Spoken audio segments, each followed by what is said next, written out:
Assalamualaikum warahmatullahi wabarakatuh. Salam sejahtera untuk kita semua. Perkenalkan, nama saya Sepia Amalia Salsabila dari Prodi Manajemen Kelas A. Saya akan menjelaskan materi dari mata kuliah Manajemen Sumber Daya Manusia 1 mengenai perencanaan sumber daya manusia. Tujuan pembelajaran perencanaan sumber daya manusia yaitu 1. Untuk mengetahui definisi dan manfaat proses perencanaan sumber daya manusia. 2. Mengetahui faktor-faktor yang mempengaruhi permintaan dan penawaran tenaga kerja. 3. Mengetahui teknik-teknik peramalan permintaan tenaga kerja. Berikut saya akan menjelaskan poin-poin penting dalam perencanaan sumber daya manusia sehingga perencanaan sumber daya manusia dapat berjalan dengan baik. Yang pertama, pengertian perencanaan sumber daya manusia. Perencanaan sumber daya manusia merupakan salah satu aktivitas penting dalam manajemen sumber daya manusia. Aktivitas ini penting karena berperan dalam proses perencanaan strategi sumber daya manusia di dalam organisasi. Organisasi perlu melakukan perencanaan sumber daya manusia guna mengetahui kebutuhan jumlah pekerjaan atau demand, guna mencapai tujuan organisasi yang disesuaikan dengan jumlah penawaran tenaga kerja atau supply.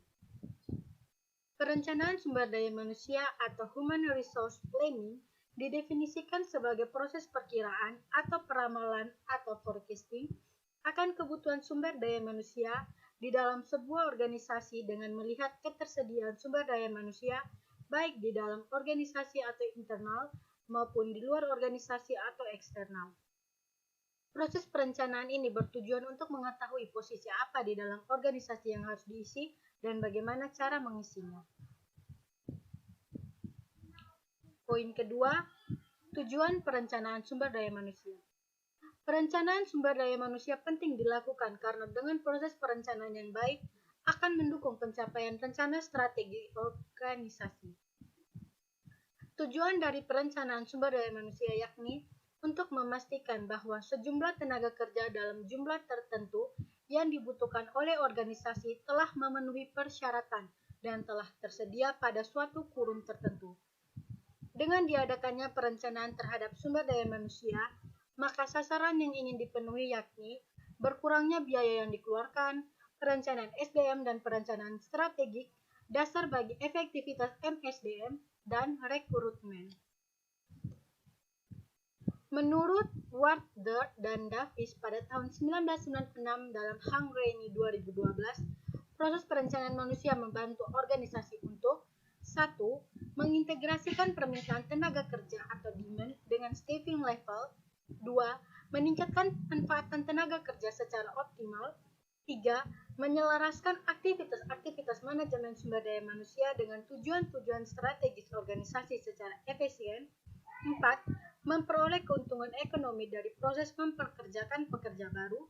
5. Meluaskan informasi-informasi mengenai sumber daya manusia ke semua unit kerja organisasi. Dan yang keenam, mengkoordinasikan aktivitas-aktivitas manajemen sumber daya manusia di semua unit organisasi.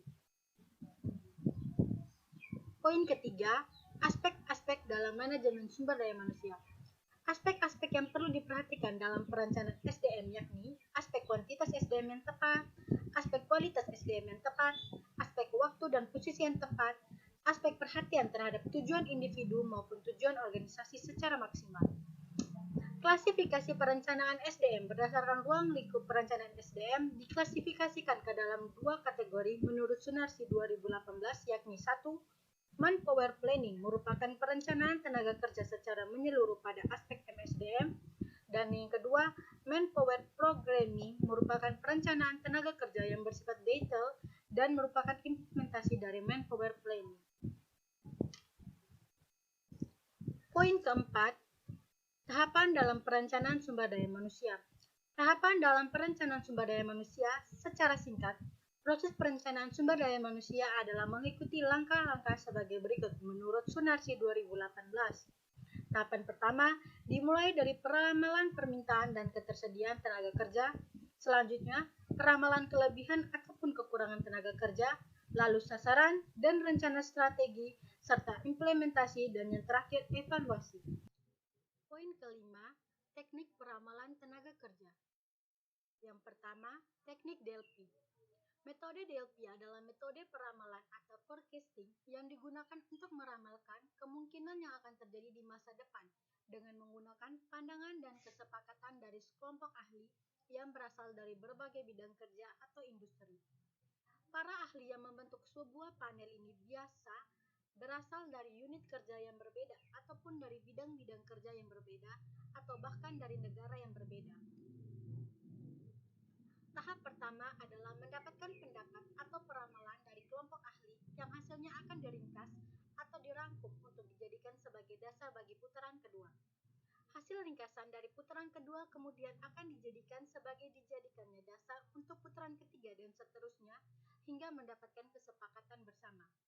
Tujuan dari proses berulang-ulang ini adalah untuk memperjelas masalah serta mengidentifikasikan bagian yang disepakati atau bagian mana yang tidak disetujui dan secara bertahap menemukan kesepakatan bersama. Langkah-langkah pada metode Delphi. 1. Pilih fasilitator. Fasilitator yang tepat adalah orang yang memiliki kemampuan atau pengalaman dalam penelitian dan pengambilan data. 2. Identifikasi para ahli yang diperlukan. Teknik atau metode Delphi ini sangat tergantung pada panel ahli. Tim panel ini dapat berasal dari tim kita, pelanggan atau customer kita, atau ahli lain yang berasal dari organisasi kita sendiri ataupun organisasi lainnya. Yang ketiga, definisikan masalah. Definisikan secara jelas masalah apa yang akan dibahas agar para ahli mengetahui masalah apa yang harus mereka berikan pandangan dan pendapat. Yang keempat, pertanyaan putaran pertama. Mengajukan pertanyaan umum untuk memberikan pemahaman umum kepada para ahli dan mendapatkan pandangan pertama mengenai kondisi di masa depan dari ahli-ahli tersebut. Pertanyaan-pertanyaan tersebut mungkin dapat dibuat dalam bentuk kuesioner atau survei. Dan yang kelima, pertanyaan putaran kedua. Berdasarkan jawaban dari pertanyaan putaran pertama, pertanyaan-pertanyaan pada putaran kedua harus ditujukan untuk memperjelas masalah tersebut.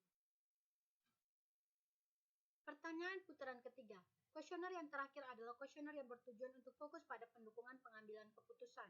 Jika tidak mendapatkan kesepakatan atau konsensus pada pertanyaan putaran ketiga, kemungkinan diperlukan putaran-putaran selanjutnya hingga mencapai kesepakatan atau konsensus yang dibutuhkan. Yang terakhir, bertindak atas hasilnya. Setelah mendapatkan konsensus atau kesepakatan mengenai pandangan dan peramalan pada masa depan, kita perlu menganalisis temuan atau hasil tersebut dan siapkan rencana tindakan untuk menangani risiko dan peluang masa depan. Yang kedua, rata-rata bergerak atau moving average. Rata-rata bergerak atau moving average merupakan sebuah pendekatan kuantitatif untuk meramalkan permintaan tenaga kerja yang didasarkan pada suatu indeks organisasi seperti penjualan. Kumpulan data di sini dapat berupa volume penjualan dari historis perusahaan. Periode waktu kumpulan data tersebut dapat beberapa tahunan, bulanan, mingguan, bahkan harian. Metode peramalan moving average ini sering digunakan dalam peramalan bisnis seperti peramalan permintaan pasar atau demand forecasting, analisis teknikal pergerakan saham dan forex, serta memperkirakan tren-tren bisnis di masa yang akan datang. Pengertian moving average atau rata-rata bergerak adalah menghitung rata-rata suatu nilai runtut, waktu, dan kemudian digunakan untuk memperkirakan nilai pada periode selanjutnya. Moving average atau rata-rata bergerak diperoleh melalui penjumlahan dan pencarian nilai rata-rata dari sejumlah periode tertentu, kemudian menghilangkan nilai terlamanya dan menambah nilai baru. Metode moving average ini lebih baik digunakan untuk menghitung data yang bersifat stabil atau data yang tidak berfluktuasi dengan tajam, atau yang dimaksud dengan data yang perubahan naik dan turunnya sangat drastis. Hal ini dikarenakan data pada setiap periode diberikan bobot yang sama sehingga tidak dapat mewakilkan periode-periode tertentu yang bersifat khusus ataupun data periode terakhir yang biasanya dinilai sebagai data yang terbaik dalam menggambarkan kondisi terkini. Rumus moving average. Rumus moving average atau rata-rata bergerak adalah sebagai berikut. MA sama dengan sigma X per jumlah periode, di mana MA sama dengan moving average dan sigma X sama dengan keseluruhan perjumlahan dari semua data periode waktu yang diperhitungkan. Jumlah periode sama dengan jumlah periode rata-rata bergerak atau dapat ditulis dengan MA sama dengan N1 tambah N2 tambah N3 dibagi N. Dengan keterangannya, MA sama dengan moving average, N1 data periode pertama, N2 data periode kedua, N3 data periode ketiga, dan seterusnya, dan N sama dengan jumlah periode rata-rata bergerak. 3. Manajemen forecast. Manajemen forecast adalah sebuah pendapat atau keputusan dari para supervisor, manajer departemen, atau pihak lain yang memiliki pemahaman mengenai kebutuhan organisasi akan tenaga kerja. Beberapa faktor yang dapat menjadi pertimbangan dalam melakukan peramalan sumber daya manusia menurut Hangreani 2012. A. Faktor eksternal adalah faktor-faktor di luar organisasi tetapi memiliki dampak terhadap jumlah pekerja yang dibutuhkan oleh organisasi. Faktor-faktor eksternal terdiri dari 1. Kondisi perekonomian. Kondisi perekonomian yang mengalami resesi tentu akan menyebabkan organisasi menurunkan tingkat produksinya sehingga jumlah pekerja yang dibutuhkan pun menurun. Begitu pula sebaliknya, apabila kondisi ekonomi sedang booming, maka produksi meningkat dan kebutuhan akan tenaga kerja pun meningkat. Yang kedua, kondisi sosial politik. Kondisi sosial politik akan mempengaruhi jumlah permintaan tenaga kerja yang dibutuhkan oleh organisasi. Apabila kondisi sosial politik di dalam negara stabil, maka kondisi perekonomian pun akan stabil sehingga produksi bisa berjalan lancar. Yang ketiga, teknologi. Seiring perkembangan teknologi, banyak pekerjaan yang dulu yang dikerjakan secara manual oleh manusia kini telah diotomatisasi. Teknologi komputer dan robotik telah menggantikan tenaga kerja manusia.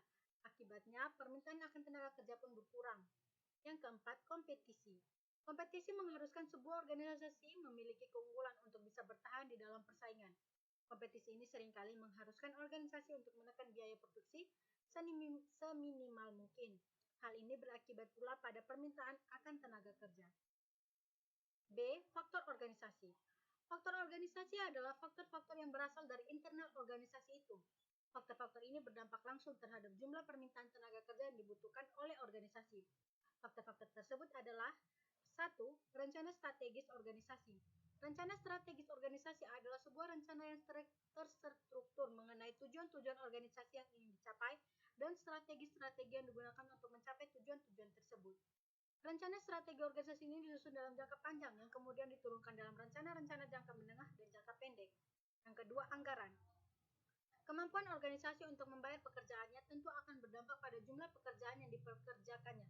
Organisasi tidak mungkin mempekerjakan tenaga kerja melebihi jumlah anggaran keuangan yang dimilikinya. Yang ketiga, perkiraan produksi dan penjualan. Apabila jumlah penjualan meningkat, maka produksi pun akan meningkat.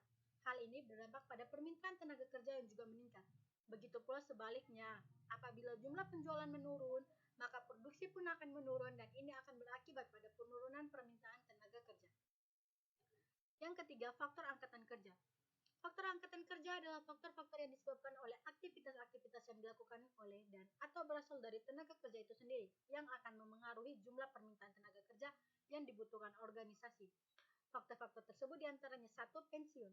Setiap pegawai pasti akan mengalami masa pensiun. Oleh sebab itu, perusahaan harus memperkirakan kebutuhan pegawai baru didasarkan pada jumlah pegawai yang akan pensiun, sehingga tidak terjadi kekosongan posisi. Yang kedua, pengunduran diri atau resignation. Ada kalanya seorang pegawai mengundurkan diri dari perusahaan. Hal ini harus bisa diantisipasi oleh perusahaan agar aktivitas profesional tidak terganggu. Yang ketiga, pemecatan dan pemberhentian kerja. Pemecatan dan pemberhentian kerja kadang perlu dilakukan oleh perusahaan apabila yang ada sekarang dianggap tidak kompeten dan hanya memberikan beban kepada perusahaan. Kematian.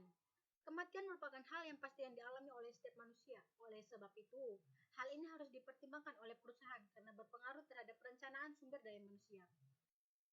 Yang keempat, penawaran tenaga kerja. Penawaran tenaga kerja berarti jumlah tenaga kerja yang ditawarkan kepada organisasi. Beberapa faktor yang dianggap memengaruhi jumlah penawaran tenaga kerja adalah 1. Rencana suksesi. Adanya rencana suksesi menyebabkan pekerja menawarkan dirinya untuk mengisi kekosongan jabatan. Suksesi biasanya berhubungan dengan rencana promosi. Yang kedua, ketersediaan tenaga kerja di pasar. Ketersediaan tenaga kerja di pasar ini dipengaruhi oleh berbagai faktor seperti demografi penduduk seperti usia dan jenis kelamin, tingkat pendidikan, kondisi, perekonomian, dan populasi. Yang keempat, metode tools of supply. Analisis tools of supply meliputi beberapa hal, yakni 1. Tabel staffing. Adanya penyajian dalam bentuk tabel dari semua jabatan dalam organisasi disertai dengan jumlah dari karyawan yang menjabat saat ini dan kebutuhan tenaga kerja untuk masa yang akan datang. 2.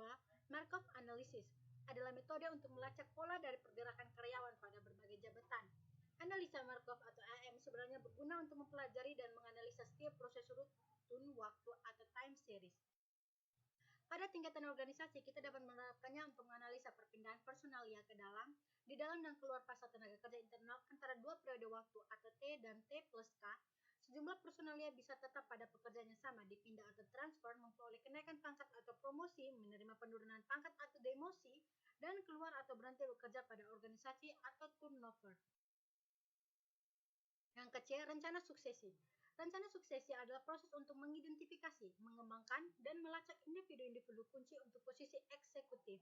Yang ke-D, bagian penempatan. Bagian penempatan adalah daftar dari pemegang jabatan saat ini dan personil yang potensial jika ada lowongan pada jabatan tersebut. Yang kelima, skills inventories. Skill inventories adalah data dari pendidikan, pengalaman, minat, dan keterampilan yang dapat memberikan petunjuk kepada manajemen untuk baik. Sekian dan terima kasih. Wassalamualaikum warahmatullahi wabarakatuh.